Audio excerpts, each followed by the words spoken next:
आकाशवाणी गोरखपुर से भोजपुरी समाचार।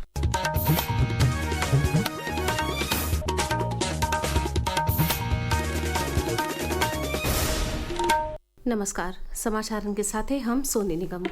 प्रधानमंत्री नरेंद्र मोदी आज मुंबई के जियो वर्ल्ड कन्वेंशन सेंटर में पहला वर्ल्ड ऑडियो विजुअल एंटरटेनमेंट सम्मेलन वेब्स का उद्घाटन कैले।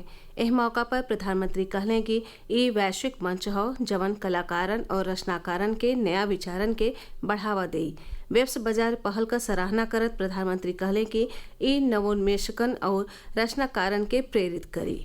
100 से अधिक देशों के आर्टिस्ट, इनोवेटर्स, इन्वेस्टर्स और पॉलिसी मेकर्स एक साथ एक ही छत के नीचे एकत्र आए हैं। वेव्स ये सिर्फ एक्रोनिम नहीं है, ये वाकई एक वेव है, कल्चर की, क्रिएटिविटी की, यूनिवर्सल कनेक्ट की। प्रधानमंत्री मोदी कहने कि वेब्स सम्मेलन में भारत का रचनात्मक ताकत वैश्विक मंच पर उजागर हुई। वहां के कहने कि ये भारत के एनिमेशन और ग्राफिक डिजाइन उद्योग बदे खुद के वैश्विक मंच पर स्थापित कैले का खास मौका हो। आज Bharat film production, digital content, gaming, fashion और म्यूजिक का ग्लोबल हब बन रहा है। लाइव कंसर्ट से जुड़ी इंडस्ट्री के लिए अनेक संभावनाएं हमारे सामने हैं। आज ग्लोबल एनिमेशन मार्केट का साइज $430 बिलियन से ज्यादा का है। अनुमान है कि अगले 10 सालों में ये डबल हो सकता है। एह मौका पर सूचना और प्रसारण मंत्री अश्विनी वैष्णव कहलें कि वेब्स सम्मेलन नया आर्थिक मौका देई। इस सम्मेलन रचनाकारन के वैश्विक मंच देई और नया प्रौद्योगिकी के बारे में जनले का मौका देई। उपराष्ट्रपति जगदीप धनखड़ आज लखनऊ दौरा पर पहुंचलें। वहां के डॉक्टर APJ अब्दुल कलाम प्राविधिक विश्वविद्यालय में राज्यपाल आनंदीबेन पटेल के संघर्ष और प्रेरणादायक जिंदगी पर आधारित किताब चुनौतियां मुझे पसंद है का विमोचन कैले। उपराष्ट्रपति कार्यक्रम के संबोधित करत कहलें कि ई किताब आनंदीबेन पटेल के बारे में नाही बल्कि एगो प्रेरणा स्रोत हौ।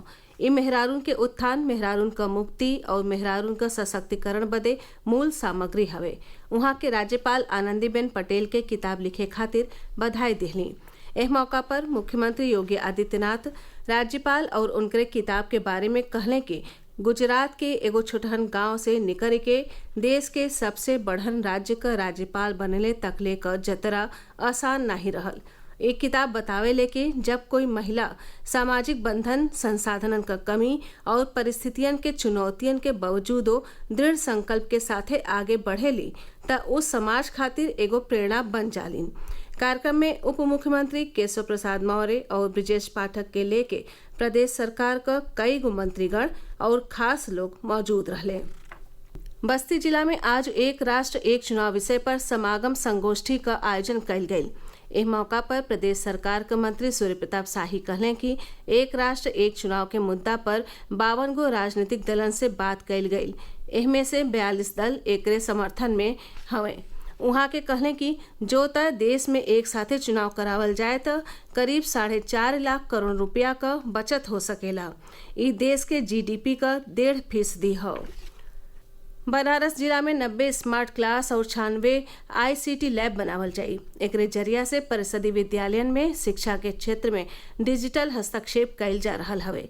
प्रदेश के समग्र शिक्षा विभाग के राज्य परियोजना कार्यालय की ओर से एकर स्थापना सज्जो प्राथमिक और उच्च प्राथमिक विद्यालयन में कइल जा रहल हो।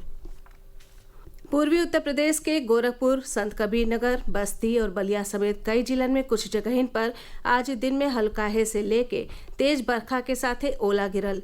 थोड़ी देर बाद बरखा रुक गई और दिन में घाम निकलल। हालांकि बरखा के नाते तेज धूप और गर्मी से राहत मिलल हो।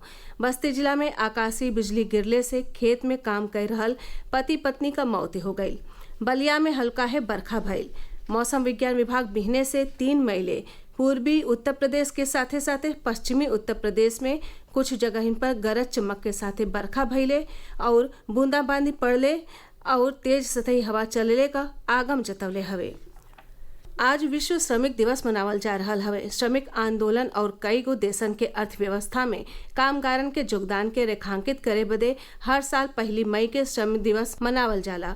गृह मंत्री अमित शाह और प्रदेश के मुख्यमंत्री योगी आदित्यनाथ एह मौका पर कामगारन के बधाई दिले हवे। अमरोहा, महोबा और इटावा के लेके प्रदेश के कई गो जिलन में श्रमिक दिवस पर तरह तरह का आयोजनों कइल गयी। एकरे साथ ही ई समाचार बुलेटिन पूरा भइल। नमस्कार।